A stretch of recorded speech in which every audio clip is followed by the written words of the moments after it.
வணக்கம் ஃபோக்ஸ். நான் உங்க விக்கி டியூபர். இந்த உலகத்துல ஒவ்வொருத்தரும் நம்மள ஏதோ ஒரு வகையில இன்ஸ்பயர் பண்ணுவாங்க. கொஞ்சம் பேரு நமக்கு ரோல் மாடலா கூட ஆயிருவாங்க. இன்னும் கொஞ்சம் பேர பத்தி கேட்கும்போதே நமக்கு உள்ள ஒரு கான்ஃபிடன்ஸ் வரும். அந்த கான்ஃபிடன்ஸ் நம்மளையும் நம்ம கோல நோக்கி புஷ் பண்ற மாரி ஒரு மோட்டிவேஷனா மாறும். அந்த மாரி நம்மள மோட்டிவேட் பண்ற மாதிரியான ஒருத்தர பத்தி நம்ம இப்ப பார்க்கலாம். நம்ம ரொம்ப ஃபாஸ்ட்டாக ஓடும்போது எதிரில் ஒரு வண்டி வந்து மோதுனா நமக்கு என்ன ஆகும்? டெஃபினட்டாக அடிபடும். ஏன் ஃப்ராக்சர் ஆக கூட சான்ஸ் இருக்குது. அப்படி நமக்கு ஃப்ராக்சர் ஆனால் அந்த வலி வெளியே சொல்ல முடியாத அளவுக்கு இருக்கும், கரெக்டா? ஆனால் இதுவே வெளியே சொல்ல தெரியாத, ஏன் வெளியே சொல்ல முடியாத வயசில் நடந்தா, சப்போஸ் நம்ம பிறந்து நம்மளை டாக்டர் கையில் எடுக்கும்போதே அந்த ப்ரெஷர் தாங்காமல் நமக்கு ஃப்ராக்சர் ஆனால் இந்த மாதிரிலாம் நடக்குமான்னு நம்ம யோசிச்சு கூட பார்த்துருக்க மாட்டோம். ஆனால் இந்த மாதிரி ஒருத்தர் பிறந்திருக்காருன்னும் அவர் எவ்வளோ பேருக்கு இன்றைக்கும் ஒரு பெரிய மோட்டிவேஷனாக இருக்காருன்னும் நம்மள எவ்வளோ பேத்துக்கு தெரியும். அந்த மாதிரி ஒருத்தர் தான் ஸ்பர்ஷா. இந்த வீடியோவில் நம்ம ஸ்பர்ஷாவை பற்றி பார்க்கலாம். அமெரிக்காவில் ஒரு இந்தியன் பேரண்ட்க்கு 30/4/2003 ஸ்பர்ஷா பிறக்கிறாரு. அப்படி அவர் பிறக்கிறப்பவே பாடியில் 35 ஃப்ராக்சரோட பிறக்கிறாரு.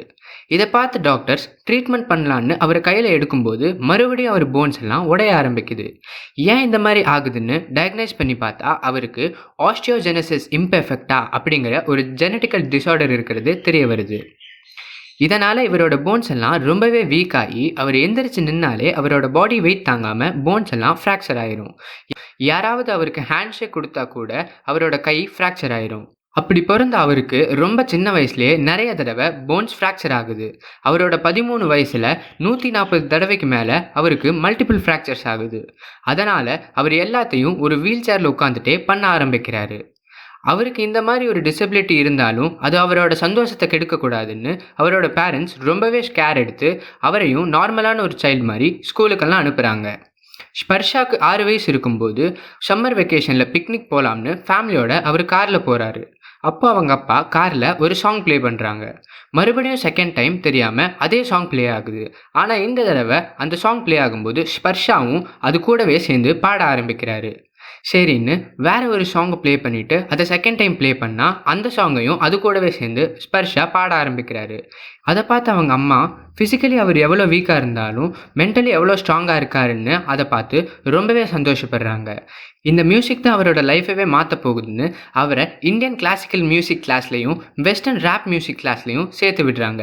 அது கூட அவருக்கு ஒரு பியானோவும் வாங்கி கொடுத்து அவரை வாசிக்க வைக்கிறாங்க. ஆனால் அவர் சந்தோஷமாக அதை வாசிக்க ஸ்டார்ட் பண்ணும்போது ப்ரெஷர் தாங்காமல் அவரோட விரலில் இருக்கிற போன்ஸ் எல்லாம் ஃப்ராக்சர் ஆக ஸ்டார்ட் ஆகுது. ஆனாலும் அந்த வழியிலையும் அவர் எல்போஸில் வாசிக்கிறாரு. இதை பார்த்து அவங்க அம்மாக்கும் அப்பாவுக்கும் சந்தோஷப்படுறதா இல்லை அழுகிறதானே தெரியாமல் அவரை உடனே ஹாஸ்பிட்டலுக்கு கூட்டிகிட்டு போய் ட்ரீட்மெண்ட் கொடுத்து வீட்டுக்கு கூட்டிகிட்டு வராங்க. அவரோட எலும்பு உடஞ்சாலும் அவருக்கு மியூசிக் மேலே இருந்த இன்ட்ரெஸ்ட் மட்டும் கொஞ்சம் கூட அவருக்கு போகலை. அதனால் அவர் என் போன்ஸ் வேணால் உடையலாம், ஆனால் என் கான்ஃபிடென்ஸும் வாய்ஸும் உடையாதுன்னு 10 வயசுலேயே திஸ் லவ் வில் நெவர் ஃபேட்னு ஒரு பாட்டை அவரே எழுதி பாட ஆரம்பிக்கிறாரு. இதே மாதிரி கண்டினியூஸாக ப்ராக்டிஸ் பண்ணி 13 வயசு இருக்கும்போது இந்தியன் ராகத்தையும் வெஸ்டர்ன் ரேப்பையும் கலந்து ராகா ரேப்னு ஒரு புது கான்செப்டில் அவரோட ஃபேவரட் சிங்கர் எமினமோட நாட் அஃப்ரைட்னு ஒரு சாங்குக்கு இவரே லிரிக்ஸ் எழுதி கவர் சாங்கும் பாடுறாரு. இதை அவங்க அப்பா 2 ஃபோன் வச்சு சிங்கிள் ஷாட்டில் ஒரு வீடியோ எடுத்து யூடியூப்பில் அப்லோட் பண்ணுறாரு. அன்னைக்கு நைட்டே அந்த வீடியோவுக்கு 700 வியூஸ் வருது. நெக்ஸ்ட் டே மார்னிங் அவங்க அப்பாவுக்கு அவங்க அப்பாவோட ஃப்ரெண்டு கால் பண்ணி போய் உன் பையன் வீடியோக்கு எவ்வளோ வியூஸ் வந்திருக்குன்னு பாருன்னு சொல்கிறாரு. ரொம்பவே ஷாக் ஆகிற மாதிரி அன்னைக்கு நைட் மட்டும் அந்த வீடியோவை 16,000 பேத்துக்கு மேலே பார்த்துருக்காங்க. இதை பார்த்த ஸ்பர்ஷா மியூசிக் அவர் லைஃப்பில் ஒரு இம்பார்ட்டன்ட் பார்ட்டாகவே பார்க்க ஆரம்பித்து அவரோட 13 வயசுலேயே 11 சாங்குக்கு மேலே அவரே சொந்தமாக லிரிக்ஸ் எழுதி பாட ஆரம்பிச்சிட்டாரு. அதே மாதிரி பியூர் ரிதம் அப்படின்னு அவருக்கு ஒரு ஸ்டேஜ் நேமையும் க்ரியேட் பண்ணி மியூசிக் அவரோட ஐடென்டிட்டியாக மாற்றிக்கிட்டாரு. அதே டைமில் அவரோட போன் 140 தடவைக்கு மேலே உடஞ்சி அவரோட ஸ்பைன் ஷேப் அவுட் ஆயிருச்சுன்னு ஸ்பைன் நேராக மாற்றுறதுக்கு அவருக்கு ஒரு ஆப்ரேஷன் பண்ணி 21 ஸ்க்ரூ வைக்கிறாங்க. ஆனால் இந்த பெயினையும் அவர் பாசிட்டிவாக எடுத்துக்கிட்டு இது வரைக்கும் நான் சீக்கிரம் உடையிற கிளாஸ் மேனாக இருந்தேன், ஆனால் இதுக்கப்புறம் நான் இவ்வளோ ஸ்க்ரூஸோட அயன் மேனாக ஆகிட்டேன்னு சந்தோஷமாக சிரிச்சுட்டே சொல்கிறாரு. கொஞ்ச நாள் கழித்து ஹாஸ்பிட்டலில் இருந்து ஸ்பர்ஷாவுக்கு ஃபோன் ஃபோன் பண்ணி இவரை மாதிரியே ஒரு பேஷண்ட் வந்திருக்காரு, ஆனால் அந்த பையன் ஆப்ரேஷன் பண்ணுறதுக்கு வரமாட்டேன்னு பயப்படுறான், நீங்கள் கொஞ்சம் பேசினா நல்லா இருக்குன்னு இவரை கூப்பிடுறாங்க. இவரால் அங்கே போக முடியலன்னு ஃபேஸ் டைமில் கால் பண்ணி கொஞ்ச நேரம் பேசினார். அந்த பையன் இவர் கூட பேசினதுக்கப்புறம் தைரியத்தோட சிரிச்சிட்டு சந்தோஷமாக போய் ஆப்ரேஷனும் பண்ணிக்கிறான். இதுக்கப்புறம் ஸ்பர்ஷா நம்மளால் முடிஞ்ச இந்த ஒரு விஷயத்தை விட்டுறக்கூடாதுன்னு இதே மாதிரி நிறைய இடத்துக்கு போய் மோட்டிவேஷ்னல் ஸ்பீச்சும் கொடுக்க ஸ்டார்ட் பண்ணுறாரு. அண்ட் அதில் வர காசையெல்லாம் ஆஸ்டியோஜெனசிஸ் இம்பர்ஃபெக்டாக அவேர்னஸ்க்காகவும் அதனால் அஃபெக்ட் ஆனவங்களோட ட்ரீட்மெண்ட்காகவும் டொனேட் பண்ணுறாரு. அப்படி அவர் டொனேட் பண்ணது எவ்வளோ இருக்குன்னு பார்த்தா அப்ராக்சிமேட்டாக $500,000 அமெரிக்கன் டாலர்ஸ், அதாவது நம்ம இந்தியன் மணியில் கிட்டத்தட்ட 4 கோடி வரைக்கும் டொனேட் பண்ணியிருக்காரு. மியூசிக் மட்டும் இல்லாமல் இவர் உலகத்திலே ரொம்ப பெரிய 45 லெட்டர்ஸ் இருக்கிற ஒரு இங்கிலீஷ் வேர்டுக்கு ரொம்ப ஈஸியாக ஸ்பெல்லிங் சொல்கிறாரு. அதே மாதிரி ப்ரொனவுன்ஸ் பண்ண கூட கஷ்டமாக இருக்கிற 6 வேர்ட்ஸ்க்கு இவர் வெறும் 18 செகண்டில் மொத்த ஸ்பெல்லிங்கையும் சொல்கிறாரு. இதோட பையனா நமக்கு தெரிஞ்ச வேல்யூ வெறும் 3.14 மட்டும்தான். ஆனால் இவர் ரொம்ப ஈஸியாக அதோட 247 டிஜிட் வரைக்கும் சொல்கிறாரு. இந்த சின்ன வயசுலேயே உங்களுக்கு எப்படி இவ்வளோ கான்ஃபிடென்ஸ்னு கேட்டால், நான் எப்போவும் என்னால் முடியாத இம்பாசிபிள் திங்ஸை பார்க்குறது இல்லை, என்னால் முடிஞ்ச விஷயத்தையெல்லாம் I am possible to do திஸ்ன்னு தான் பார்க்குறேன். அதனால் என்னால் என்னெல்லாம் முடியுமோ அதையெல்லாம் நான் விடாமல் பண்ணிட்டு தான் இருக்கேன். அண்ட் டிசபிலிட்டி என்னோட ஃபிசிக்கல் ஸ்ட்ரென்த்துக்கு மட்டும்தான், என்னோட மென்டல் ஸ்ட்ரென்த் ரொம்பவே ஸ்ட்ராங்காக தான் இருக்குன்னு சொல்கிறாரு. அண்ட் அது மட்டும் இல்லாமல் சக்ஸஸ்க்கு வெறும் 4 திங்ஸ் மட்டும் ஃபாலோ பண்ணால் போதும்னு சொல்கிறாரு.